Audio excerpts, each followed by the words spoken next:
Are you kidding me? Now that's some hamburger soup if you ask me.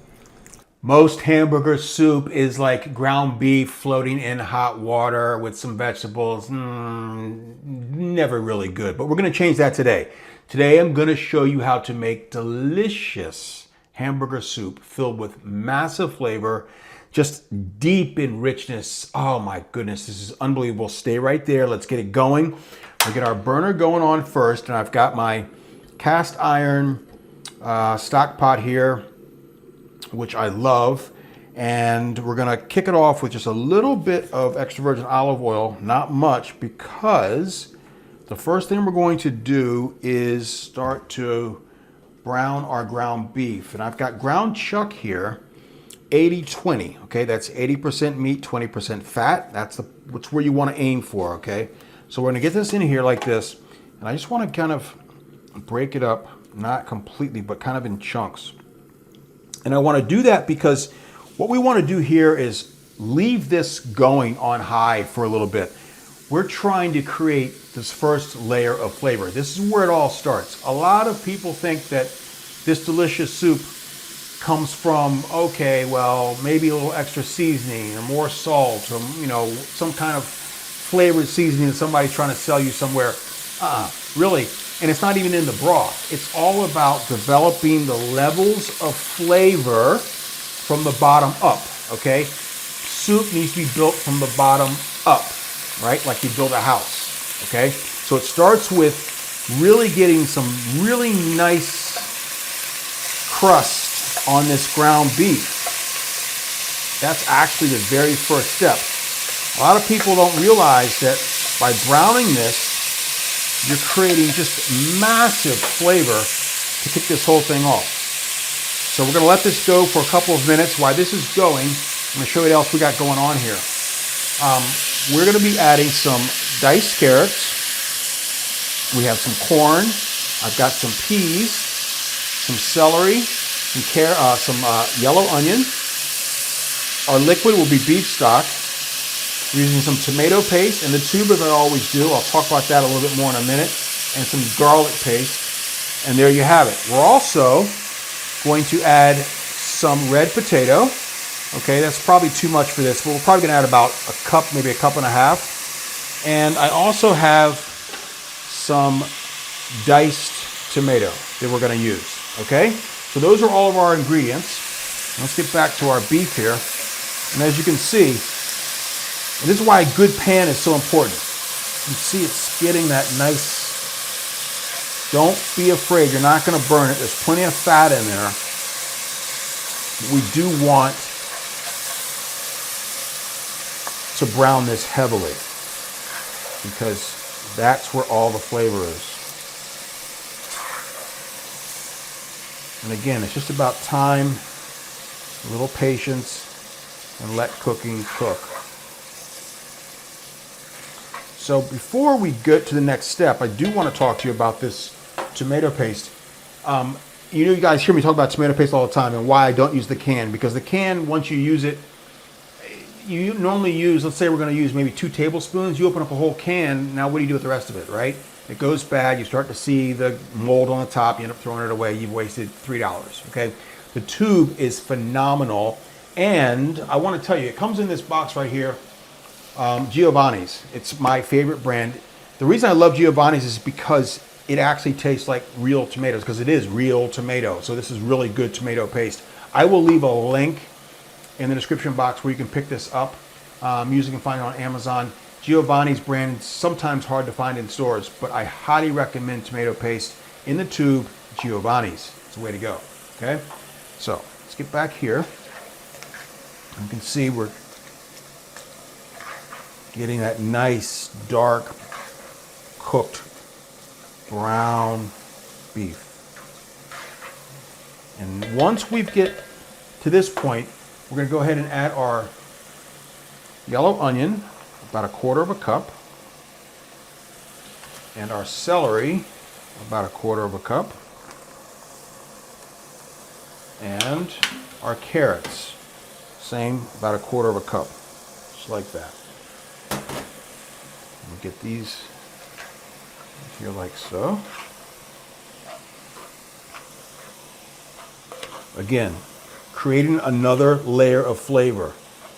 The sweetness of the carrot and the onion, a little bit of that slightly bitter of the celery is creating something spectacular towards the end. You can already look at this. I mean, just look at that. It looks amazing already.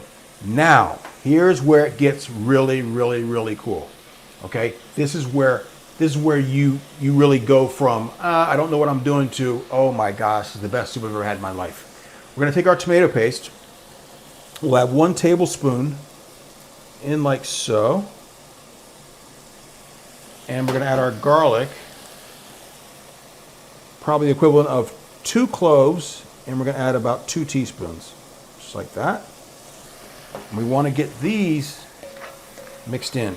Now, that tomato paste needs to cook. It's gonna get it like a really nice rustic kind of flavor to it, and that's what we're looking for. So we're gonna let this go for about 5 minutes. I'm gonna turn this down to a medium simmer and let all of those flavors start to build upon one another and become a family. When we come back, I'm gonna show you the next really, really big trick that takes this soup to another level. Don't go anywhere, be right back. All right, come on in, come on in. You see the kind of the auburn red color of the beef now? That's that tomato paste, that's the cooking of the tomato paste. That is so key that we've let it kind of come all together. Now, here is the pro tip. All-purpose flour. We're gonna kind of create, I'm gonna use 2 tablespoons. And we're kind of creating, we are creating a roux, but within all of our beef, and it's picking up all that excess oil that we don't really need anymore. And instead of draining it, I want that flavor. So we'll add that flour, which binds everything together, as you can see. Look at that. And that is a serious pro tip right there. And this is what will separate you immediately from your other hamburger soups. And now we're going to go ahead and add our diced tomato. And this is about 2 cups. We're probably only going to add about 1 cup. Okay. We want to add our corn, about 1/4 cup. And our peas, about 1/4 cup. These are frozen, both. We'll get this all in here like this. Tell me we're not living large right now. Look at this.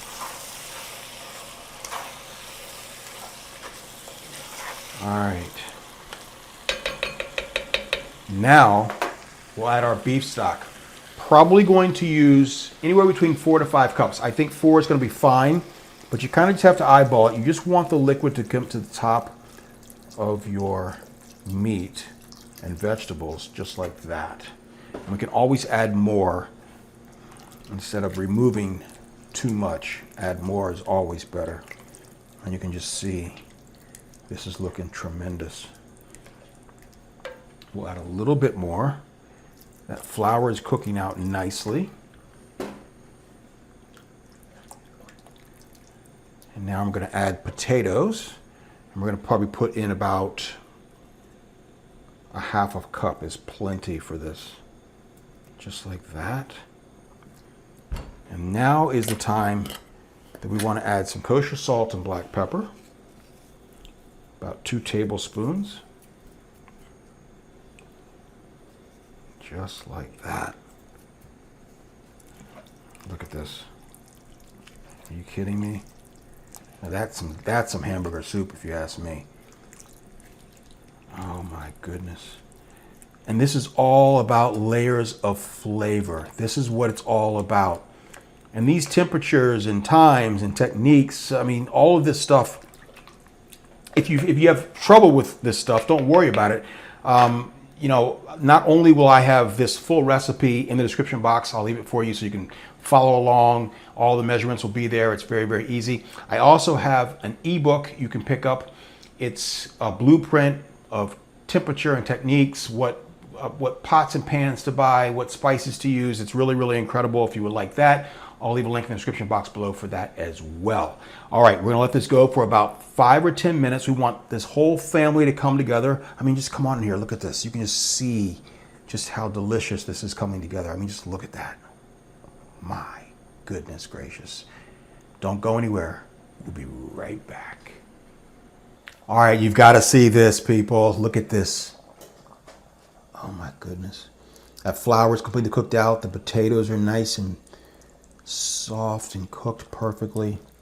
The vegetables, the diced tomato, it's all come together as one, as a family. Now this is some unbelievable hamburger soup right there. Now let's taste this. We want to make sure that our seasonings are on point. So I just want to get some of the broth. All right.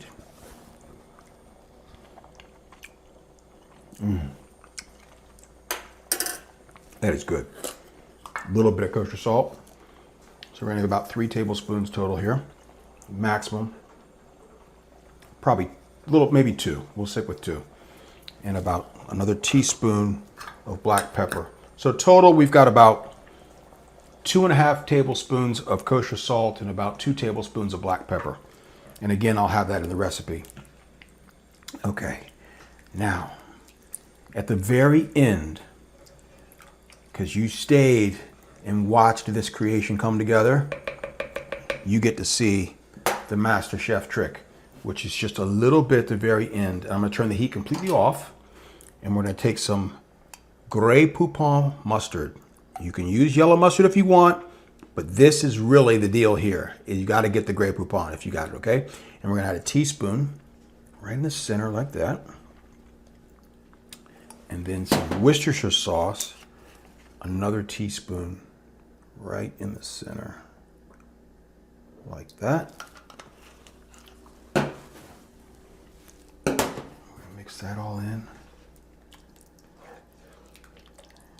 And I'm telling you, there's something about the combination of that mustard and the Worcestershire right at the very end that adds that last layer of flavor to this soup. It just makes it outstanding. And there you have it. Now, as always, I like to let this rest for about 5, 10, 15 minutes because you want everything to come together as a family, okay? So that's what I would recommend. Oh my goodness. Does that not look spectacular?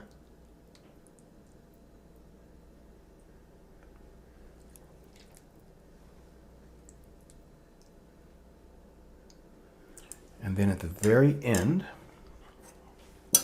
we take some fresh Parmesan Reggiano. Just get it on top like that.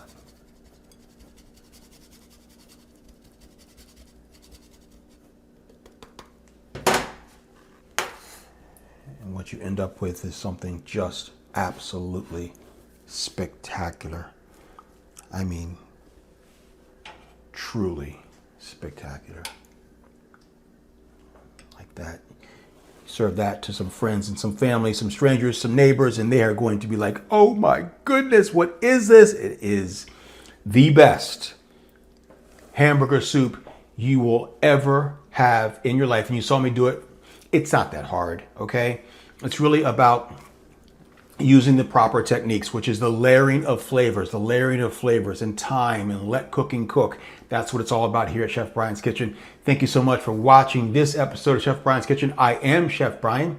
I cannot wait to see you next time. Listen, if you have not subscribed to the channel, do me a favor, please do. It helps the algorithm take this channel far and wide. So thank you so much, and I will see you next time. Until then, remember, as always, eat well and stay healthy.